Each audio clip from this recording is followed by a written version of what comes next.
Hello dears, എന്തുണ്ട് വിശേഷം? എല്ലാവർക്കും സുഖമല്ലേ? ഞങ്ങളിവിടെ സുഖമായിട്ടിരിക്കുന്നു. ഇന്നത്തെ എപ്പിസോഡിലേക്ക് എല്ലാവർക്കും സ്വാഗതം. ഇന്ന് നമുക്ക് സ്പ്രൗട്ടഡ് റാഗി കൊണ്ട് കുട്ടികൾക്ക് എങ്ങനെയാണ് ഒരു കുറുക്ക് തയ്യാറാക്കാൻ പറ്റുന്നതെന്നുള്ളത് നോക്കാം.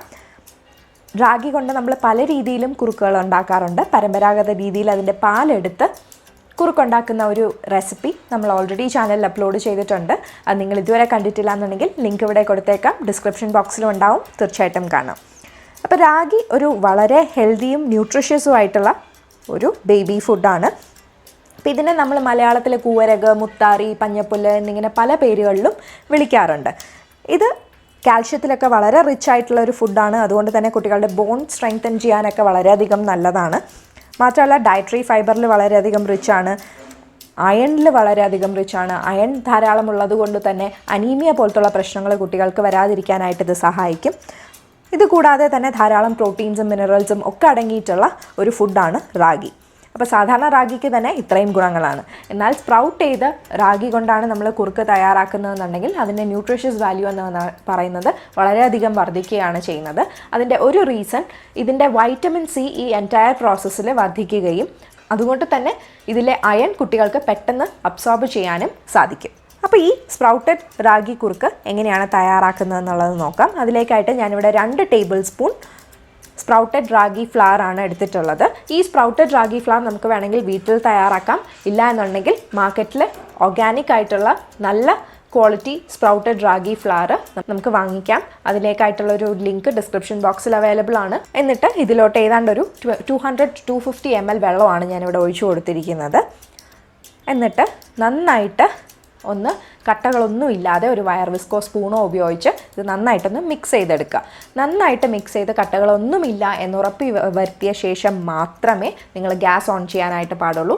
അല്ല എന്നുണ്ടെങ്കിൽ ഇത് പെട്ടെന്ന് അങ്ങ് കുറുകുകയും അതിൻ്റെ ടെക്സ്ചർ കംപ്ലീറ്റ് അങ്ങ് കുറുക്കിൻ്റെ മാറിപ്പോകും. അതായത് കട്ടകളായിട്ടുള്ള കുറുക്കായിരിക്കും ഉണ്ടായി വരുന്നത്. അപ്പോൾ അതുകൊണ്ട് തന്നെ കുട്ടികൾ ചിലപ്പോൾ അത് കഴിച്ചു എന്ന് വരില്ല. അതുകൊണ്ട് തന്നെ ഇത് വളരെയധികം ശ്രദ്ധിക്കുക. ഓൺ ചെയ്ത് നന്നായിട്ടൊന്ന് തിളച്ച് ചെറുതായി ഒന്ന് കുറുകി വരുമ്പോൾ തന്നെ നമുക്ക് അതിൻ്റെ മധുരത്തിനായിട്ടുള്ള കരിപ്പട്ടി ഇവിടെ ചേർത്ത് കൊടുക്കാം. ഞാനിവിടെ കരിപ്പട്ടിയാണ് ഉപയോഗിച്ചിട്ടുള്ളത്. നിങ്ങൾക്ക് വേണമെങ്കിൽ ഇതിന് പകരം പനങ്കർക്കണ്ട് ചേർക്കാം, അല്ലെങ്കിൽ ശർക്കര ചേർക്കാം. കരിപ്പട്ടിയോ പനങ്കർക്കണ്ടോ ഉപയോഗിക്കുന്നതായിരിക്കും ഏറ്റവും നല്ലത്. ഒരിക്കലും വൈറ്റ് ഷുഗർ ഉപയോഗിക്കാതിരിക്കുക. 1 വയസ്സ് വരെ നമ്മൾ കുട്ടികൾക്ക് വൈറ്റ് ഷുഗർ കൊടുക്കാനായിട്ട് പാടില്ല. അതിന് ശേഷവും നമ്മൾ കരിപ്പട്ടിയോ പനങ്കർക്കണ്ടോ ഉപയോഗിക്കുന്നത് തന്നെയായിരിക്കും ഏറ്റവും നല്ലത്. നന്നായി വെന്ത് വരുന്നതിന് മുൻപ് തന്നെ ഈ കുറുക്ക് ഒന്ന് കട്ടിയായി എന്ന് തോന്നുകയാണെങ്കിൽ അല്പം വെള്ളവും കൂടി ചേർത്ത് കൊടുക്കുക. ഇതിൻ്റെ പാകം എന്ന് പറയുന്നത് നന്നായിട്ട് വെന്ത് ഈ മാവിൻ്റെ ഒരു പച്ച ടേസ്റ്റ് അങ്ങ് മാറണം. അതായത് ആ ഒരു മാവിൻ്റെ പച്ച ചുവ എന്നൊക്കെ നമ്മൾ പറയുമല്ലോ, അതൊന്ന് മാറി നല്ല ഒരു കുറുക്കിൻ്റെ ടേസ്റ്റ് വരണം. അതാണ് ഇതിൻ്റെ പാകം. അപ്പം അതുകൊണ്ട് തന്നെ ഒന്ന് കുറുകി വന്നു എന്ന് കരുതി ഒരിക്കലും ഫ്ലെയിം ഓഫ് ചെയ്യാനായിട്ട് പാടില്ല. നന്നായിട്ട് വെന്തു എന്ന് ഉറപ്പ് വരുത്തിയ ശേഷം മാത്രമേ ഫ്ലെയിം ഓഫ് ചെയ്യാനായിട്ട് പാടുള്ളൂ. ഇതിപ്പോൾ നന്നായിട്ട് കുറുകി വന്നിട്ടുണ്ട്. ഈ ഒരു കൺസിസ്റ്റൻസിയിലാണ് ഞാനിത് സ്വിച്ച് ഓഫ് ചെയ്യുന്നത്. കാരണം ചട്ടിയിലാവുമ്പോൾ തന്നെ അത് കുറച്ചും കൂടി അതിൻ്റെ ചൂടിൽ കുറച്ചും കൂടി കട്ടിയാവും. മാത്രമല്ല റാഗി കുറുക്ക് എന്ന് പറയുന്നത് തണുക്കുമ്പോഴത്തേക്കും കുറച്ച് കട്ടിയാവുന്ന കുറുക്കാണ്. ഇപ്പം ഇത് അല്പം തണുത്തിട്ടുണ്ട്. ഇപ്പം തന്നെ അതിൻ്റെ കൺസിസ്റ്റൻസി ഒന്ന് കട്ടിയായത് നിങ്ങൾക്ക് കാണാനായിട്ട് പറ്റും. ചെറിയൊരു ചൂടോടുകൂടി, അതായത് ഒരു ഇളം ചൂടോടുകൂടി തന്നെ കുട്ടികൾക്ക് ഇത് സെർവ് ചെയ്യുക. കാരണം വളരെ കട്ടിയായിട്ട് തണുത്ത് പോയി കഴിഞ്ഞിട്ട് കൊടുക്കുകയാണെങ്കിൽ പല കുട്ടികളും ഇത് കഴിച്ചു എന്ന് വരില്ല. അപ്പോൾ ഒരു ഇളം ചൂടോടുകൂടി തന്നെ ഇത് കുട്ടികൾക്ക് സെർവ് ചെയ്യുക. അപ്പോൾ വളരെ ന്യൂട്രീഷ്യസ് ആയിട്ടുള്ള ഒരു ഫുഡാണ്. എല്ലാവരും ട്രൈ ചെയ്ത് നോക്കുക.